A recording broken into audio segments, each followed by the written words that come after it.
Welcome to the new job in the Terre Hills.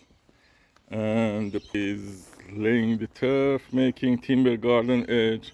Somebody did before edging around the water feature, the cheap job. Actually, the garden edge there, we replaced it by the timber garden edge. Look, the edging there, it's not good. It's a plastic one, and also the paver is 300 by 500. We're not changing the paver and pebble, just we install the timber edge in the both sides, 600 from the fence, and line off the existing edge, and leveling, laying the turf in the backyard. That's a garden. And also in the front yard,